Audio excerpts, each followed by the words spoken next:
শীতের এই ঠান্ডা ওয়েদারে গরম গরম বারবিকিউ চিকেন, দেন বিহারি কাবাব, দেন হচ্ছে বডি কাবাব, এগুলো কার না ভালো লাগে। তবে এর মধ্যে কিন্তু অনেকেই চাইবেন যে একটু সুন্দর পরিবেশে বসে একটু কোয়ালিটিফুল খাবার যদি রিজনেবল প্রাইসে হতো তাহলে খুব ভালো হতো। এই সব কিছু চিন্তা করে আমি কিন্তু চলে আসছি গুস্তো রেস্টুরেন্টে। রেস্টুরেন্টটা কিন্তু অল্প জায়গার মধ্যে বেশ সুন্দর ডেকোরেশন করা। আসেন, এরকম গরম গরম একটা বারবিকিউতে সাইজটা শুধু দেখেন, প্রাইসও কিন্তু বেশ রিজনেবল। তার সাথে হালুম বাইট দেওয়া যাক। বিসমিল্লাহির রহমানির রহিম।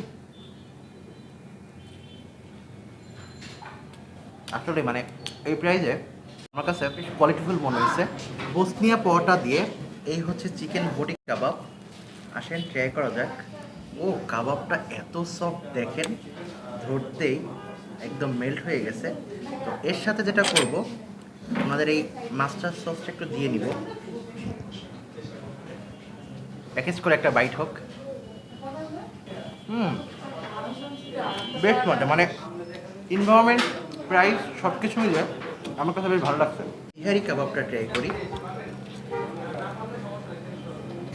আমাদের কাবাবগুলো কোয়ালিটি দেখেন, প্রাইস হিসাবে কিন্তু আসলে বেশ ভালো কোয়ালিটি দিচ্ছে, বেশ সফট থাকে। হুম, মজা। এর লোকেশন হচ্ছে ইলিয়াম রেস্টুরেন্টের ঠিক পাশে। আর আমি এখন যেটা খাচ্ছি এটা হচ্ছে ওনাদের বোরহানি, মাত্র 30 টাকা দাম।